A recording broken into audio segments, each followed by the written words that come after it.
Hey, Colts Nation, I'm Ryan Miller here, sitting down with our new coach, George Thomas. George, thank you very much for joining us today. Thank you. Thank you very much. My pleasure. I know you've got a busy schedule. You're actually heading to Chicago, correct? Later this week. So yeah. I know that is that for a prospect training? What's going on? So, well, I guess my son, he's a prospect, but my son's basketball, they got a tournament this weekend in Chicago. So heading down there, and then the following weekend we're in Louisville for my daughter's basketball. So it's fantastic. It's basketball life, man. Basketball life. That's great. I love to hear it. So no, it's really nice to have you, and I really appreciate you taking the time. So your coaching journey is taking you through pretty much every age group, and now you're at the collegiate level, coaching with the Centennial Colts. So what does that mean to you to just kind of, you've had this long career where you're kind of slowly building up, and now you're kind of not necessarily at the apex, but you're continuing to move along that transition in terms of moving up levels as a coach. So what does that mean to you? I mean, listen, it would, some people would take it as hyperbole for me to say this is the dream come true, but it's not. Because when people have always asked me, what did you want to do? Like, where did you want to go with coaching, right? Yeah. What is your ultimate goal? And I would say it's to coach at the collegiate level. It was that or a senior girls OSBA, right? And, I mean, starting off as an elementary coach and sort of figuring that out and learning the game. I played rugby all my life. And so I played basketball as kind of like my winter sport. Yeah. And didn't have rugby at elementary school. So obviously got into it. And just figuring out how to, we were in a very small school. So less than 300 kids. And so how do I develop players? Like, how do I get them to learn the game? And so I needed to learn the game and learn how to teach that. And just work to surround myself with coaches of, great knowledge and wisdom and learn from them. And then it's just been one of those things where at each level, if I've been successful and I start to see the higher level start to recruit my girls, I'm thinking, okay, then I'm doing something right here. Yeah, right? Of course. And then once I sort of, if we can win a championship, then okay, it's good. Up to the next one. And so it's just been this climbing the ladder and the ladder. And, this year we won the provincial championships in the OBA and stuff with G Elite, in the G Elite League. And that was great. And it was all of a sudden all my players are getting recruited by different colleges. And I'm like, hold on a second. I think it's time to move up now. Right. So, it's just been, for me, this has been the ultimate goal, and it's just kind of reaching that finish line. You know what I mean? And now the rest is let's just keep on running. Awesome. That's fantastic. And it actually leads into my next question, because I know you've had some incredible success. And as you just mentioned, your G Elite OBA Senior Championship, winning that this year. And you've had a lot of achievements. And I think what's I feel the most intriguing and how you had described it to me is that these were U16, U17 playing up an age group. Yeah. And they still won. Well, so that's incredible. That's fantastic in itself. So can you tell me, what is it, I guess, about what your coaching style is, or what do you think that you do to create, such resilient teams and people who are able to go above and beyond and to be successful? Yeah, it's interesting you say that. I think that really goes back to my roots where I was coaching my elementary school. My elementary school was in a low socioeconomic neighborhood, high needs neighborhood. And so the kids didn't get a chance to go and play rep basketball and all these other things. And like I said, and also a smaller population. So it was like us against the world, right? And we really were on an island where we were in Markham. And and so I kind of took that mentality, hey, it's us against the world. And we're going to fight and claw and do everything and fight against the odds. And that kind of came my thing. Yeah. And then the same thing when it came to rep. And as we started climbing the ladder rep, and I started to develop players and get better at that, players would leave. And so every year, all of a sudden, it's like, oh, we lost some of our best players, which is great, because that was the goal. We wanted them to be able to move on. But then all of a sudden, we're back again. And it was just, when we were playing in last year, or this past season in G Elite, and the last year in Jewel Prep, we had the youngest team, one of the smallest teams. And I just use that. It's like, all right, they don't expect us coming, right? So let's just go hit them and give them that shock. And I think that just becomes our character and help us to drive us. It's like, hey, let's just be able to overcome those hurdles or anything, whatever it is. And so, I just look at that, and I think that's kind of the same mentality. I've already had the meeting with the girls on Zoom. I sort of played that same mindset. Hey, no one's expecting us to do anything this year. And that's why we're going to shock them. We're going to do something. Right. So I just love that kind of, to me, it's about the story. Right? I love the story more than anything. So I always like to have that good ending. Right? No, that's fantastic. And again, maybe I'm just lucky in terms of writing these questions out, but it segues perfectly into what I was kind of talking about on that note. We've got a Colts team coming off a sub 500 regular season, some challenges in the playoffs, and some notable player departures. You've had a proven track record of rebuilding programs, I think, particularly with regards to transforming Ashton Meadows. Correct me if I'm wrong, but there was zero program before you had come in. When I got in there, there was like a sort of half-hearted girls Yeah. or something like that wasn't really going on. And I mean, more than anything, I kind of fell out of it into it just because there was no one was doing anything, right? But you turned it into a championship program, and it ended up being one of the most successful things or most successful teams in York region. So, over the next couple of years with the Colts, can you tell us some of the things that you prioritize when it looks to building a program? Yeah, I think first and foremost is really about developing that skill set, that technical skill to help them be successful. That's really, really important. A lot of times we spend a lot of time as basketball coaches looking at systems and trying to integrate systems. But then it's like, if they don't have the technical skill or the athletic ability to do that, then we're just spinning our wheels in the mud. And so that's the first thing, is just and then it also helps build their confidence when they feel more technically sound, and their confidence comes out, and that's going to come out on the court as well. My biggest thing is defense. Like, we just play defense, like just absolute in your face defense. So our motto on defense with my rep team is we're trying to get punched in the face. And that's like, honestly thing, like, just be such a pest that other players on offense just lose it on you. Right. Or we want, like, our goal is to get the other team to call a timeout as fast as we can because our defense is so tenacious. Right. Or just to have that other coach just be silenced. And it's happened a couple of times where we've had coaches they don't know what to say because our defensive strategy isn't like a 1-3-1 or man or 2-3 or anything. It's just chaos, just cause chaos. And so I like that. It's fun. And that's kind of one of those things where it's a great equalizer. So you might have all the skill in the world, but you didn't plan for chaos. I'm giving away my secrets, but no. Hey, we can make some selective cuts. You're okay. But that's basically the thing, right? So for them, I just want to start with that base. And again, it's also one of those things for me. It's like, hey, I've had this formula that's kind of worked. Is it still going to work here? Let's see, right? And let's give it a go. So I mean, where I've been in rep, I was in that niche where it was a nice niche to be, and it was developing players. But every year I lost players to prep schools and stuff like that. So I was used to having to rebuild and start over and find new talent and build that up. And so that's just what I hope to do here, right? Obviously they've had some departures, so we're starting, fresh, and then bring some new girls in, just keep building that up, and eventually climb the ladder. But for me, I think defense is a great equalizer on the basketball court. Yes. Especially when it comes to difference in size and skill and things like that. So that's what we're definitely be focused on this year. And I hope that our defense, sometimes they can steal you some games, especially in the playoffs. Right. So absolutely. No, I completely agree. It's July. We're not.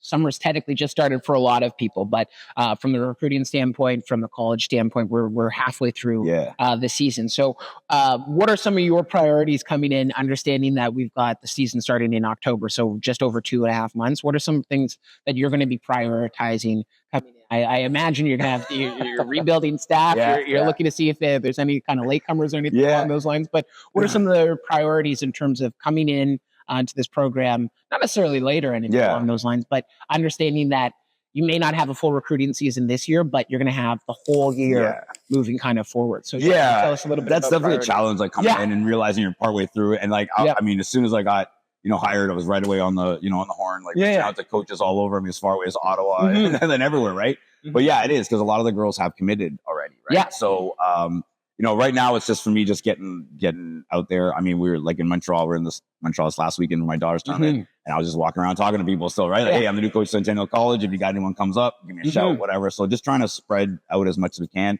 trying to fill out the roster. I think, I met with the girls on Friday, got a great group of girls I think that we're starting off with that we can build around.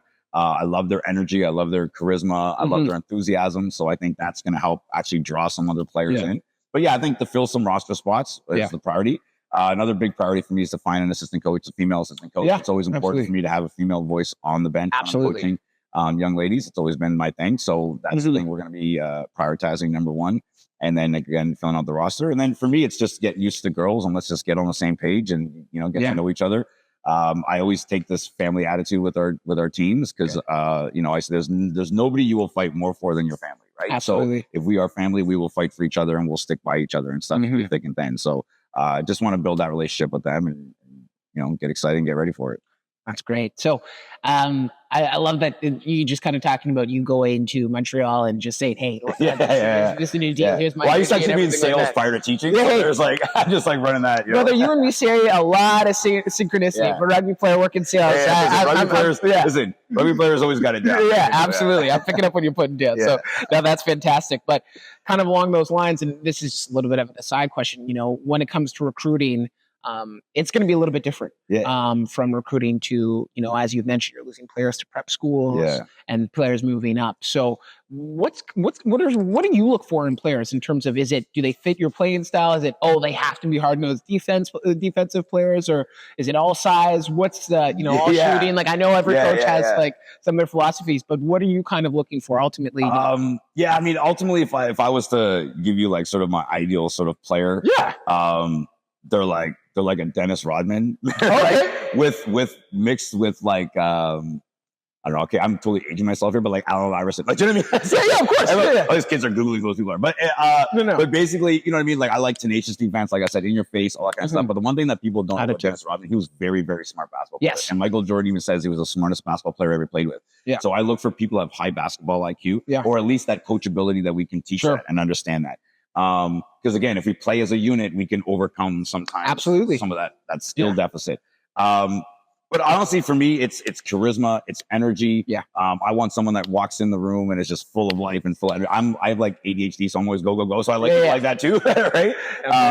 But for me, it's I think one of the things for recruitment when I'm looking at the girls is I'm looking at people who realize that this is a great opportunity. Yeah. Right. And that they don't want to squander this, that they take it as an advantage. And one of the messages I had for the girls on Friday when I spoke to them was that understand that playing on a varsity team should give you an advantage in life. Like you should walk out of this after the time you've spent here and you've added more to yourself. You've learned more about yourself. And those are things that can carry you further in life. This should not be a burden for you. Right. Yeah. So that's the number one thing for me is I'm looking for girls who realize that this is an opportunity to not only just like the reason we push and try to excel and want to compete and win a championship is to get the best out of ourselves and to see what we're really made of. Right. And I always tell the girls, like, when you win a championship, I don't care what level it's at. You get elementary school, it can be at the pros, but when you win a championship, it changes you because you've accomplished something amazing, right? And you're playing within your niche, wherever it is, you know. So you're the best of your little niche, and that's incredible because it still takes the same work that it takes to win an elementary championship,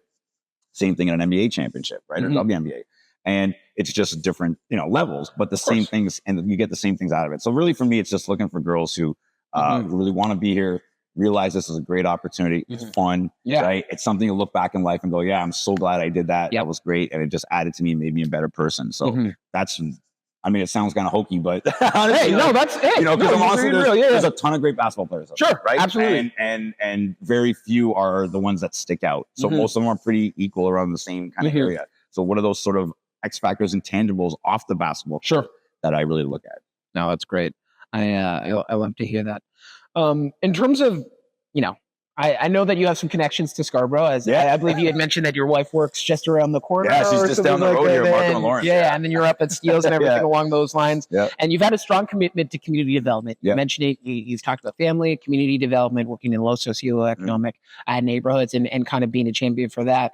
You've done work with the Toronto Raptors. You have the six youth basketball, above the six youth basketball association.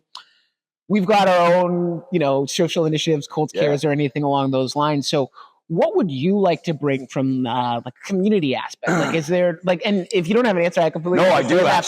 But what's some things, Scarborough, I think what a lot of people who are from Scarborough would agree is like it's Scarborough against the rest of Toronto. It's the only place where I've ever been, and my mom's from Scarborough as well, where people will say I'm not from Toronto, I'm from Scarborough. That's right. Yeah.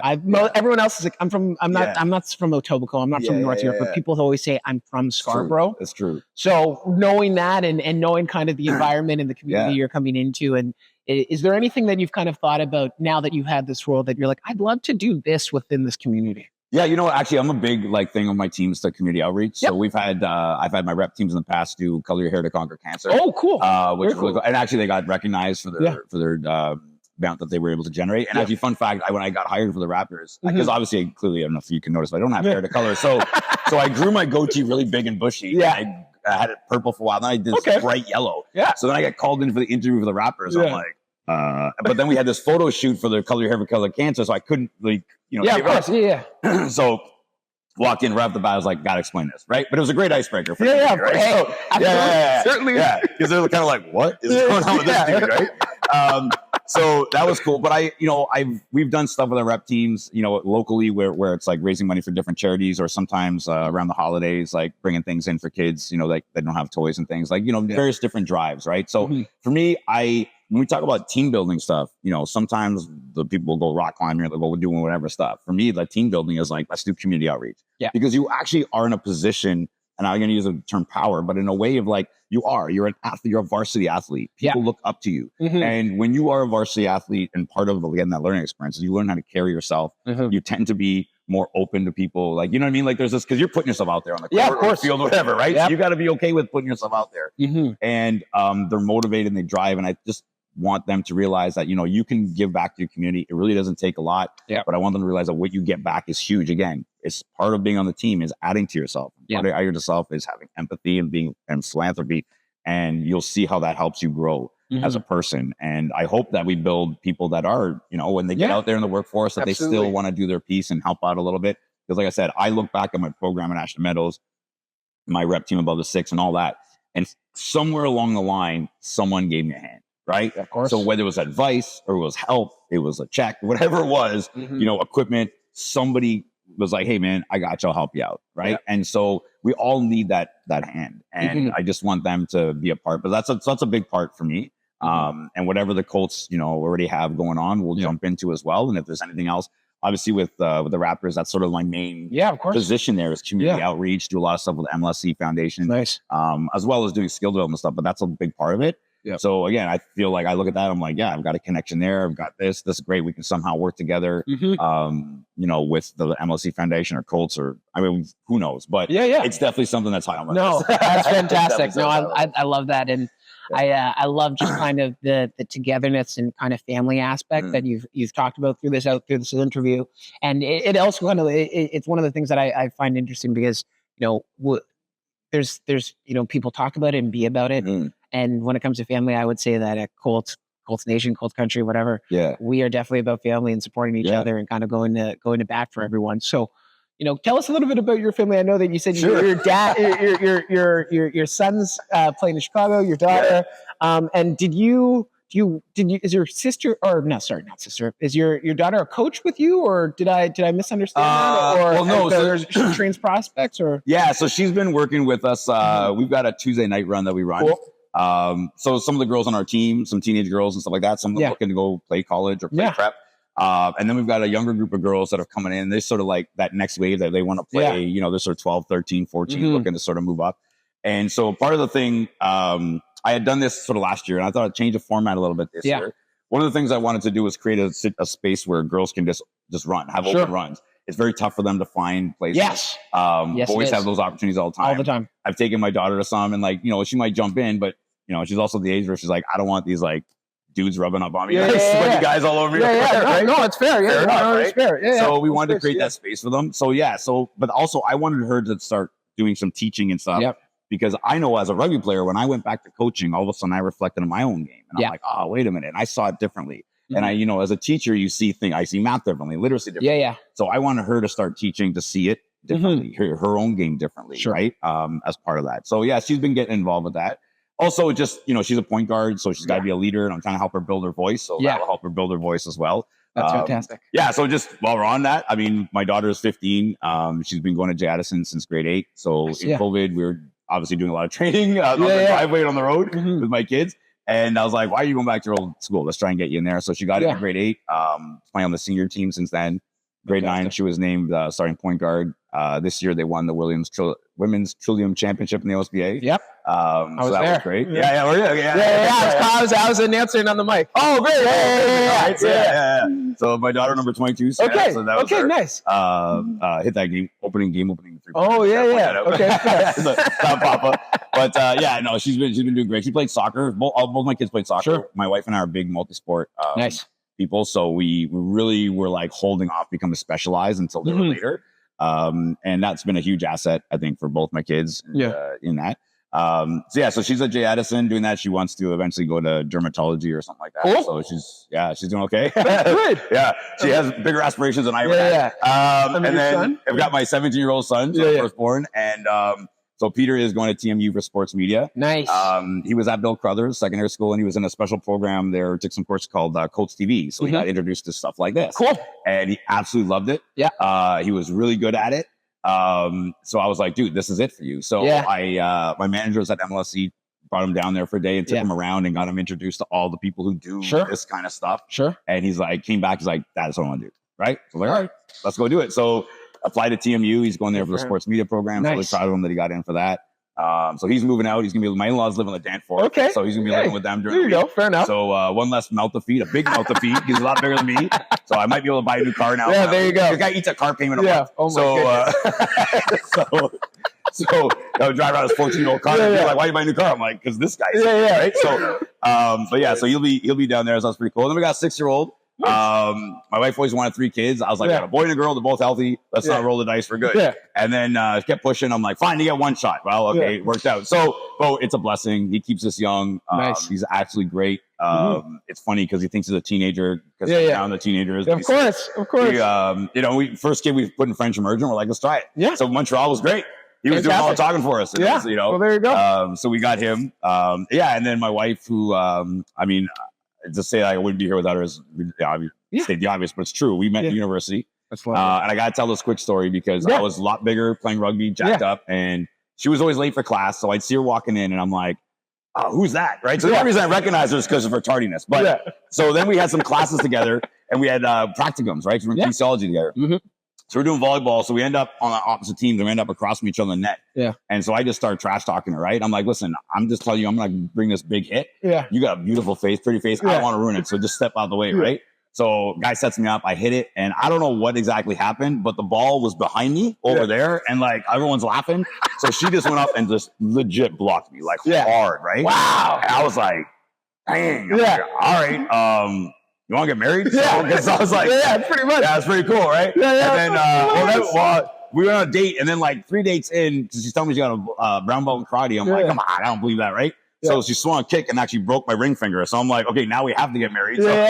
So she keeps me in line. That's good. But my wife's an accomplished athlete. She played volleyball, basketball, did high jump, like track, all that stuff like that. So sport's been a big part of our family life in general. And like I said, she's now a VP down here at Markham and Lawrence. So she's always taught in TDSB. She's taught in Rexdale. She's taught in pharmacy in Danforth area. That's great. And then she's been here for, I think it's like 5 or 6 years as VP. And loves the area. So great. Yeah, that's basically it. And my parents, you'll see at all the games if you're there. My Perfect. I'm always there. We're always here. My mainstays at all my team's games. My dad took up photography in his retirement, so he likes taking pictures of the players. Nice. That's great. And my mom played basketball. She was she had a high jump record in Cyprus when she was 16. So they love sport. Yeah. So you'll see them. So I'm going to have to give your son an internship. I'm going to have to give your dad a media pass. That's right. And we're going to have to get your whole family some swag. Okay, that's good to know. All right. I'm just making a mental checklist of all this kind of stuff. That's great. And we're just going to kind of wrap this up and with a couple of last questions. You've coached for, 15, almost 20 years now and everything. What do you think is not necessarily the biggest thing that you've learned, but what's one thing that you'll always kind of remember? And if you were to see your younger self, what would you kind of tell them? Okay, so that's about coaching. No, it's great. And I think one of the things I've definitely learned as a coach, and I try to advise to younger coaches, is don't coach the way you played or the way you like to be coached, right? So I think that's one of the biggest difficulties when you come in to coaching, especially if you coach a sport that you played. So that's why I said, like, for me, I could see I would had approached rugby differently. I was coaching younger than basketball. Basketball came in like, hey, I need to learn more stuff, right? Like, because I didn't play at a higher level. And I think that gave me a huge advantage because I didn't come in with any biases or anything that worked for me. When rugby, all of a sudden, I'm coming in, because I want to do this, right? I like to do that on the field. So I want this play to run because I'm thinking if I was on the field, I'd love that play, right? Right? Of course, Stuff like that, right? So that's one thing. I think the other thing as a coach you learn, like, you really have to have patience for your players and understand that they're not you. Yeah. Right. And that I think this is where being a teacher is a huge advantage because you learn to differentiate for your students in your class and they each need different things. And as a coach, you realize that too. There are players that they need a hug. Right. There are other players that need you to get in their grill and tear a strip off them. Right. And then they're like, all right, coach, you got you. Right. Like they just need that. you just have to figure out your players and what they like and what they like to respond to, right?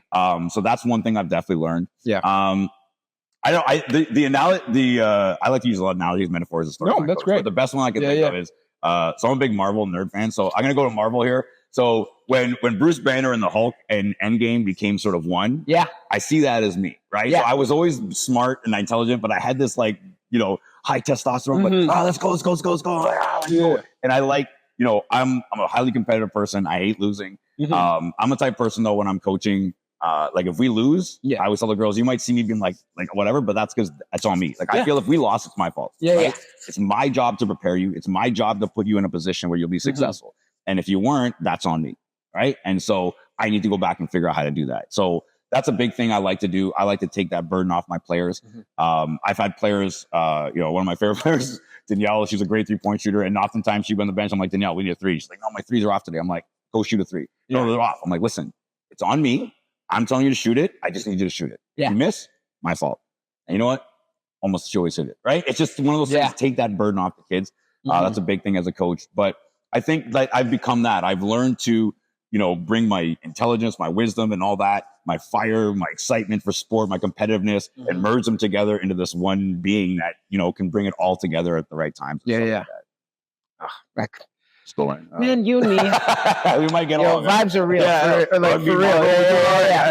real. We're going to do all right, trust me. So I guess I just want to, cap this off and, do you have any kind of last message or kind of a sign off or anything that you'd like to let people know?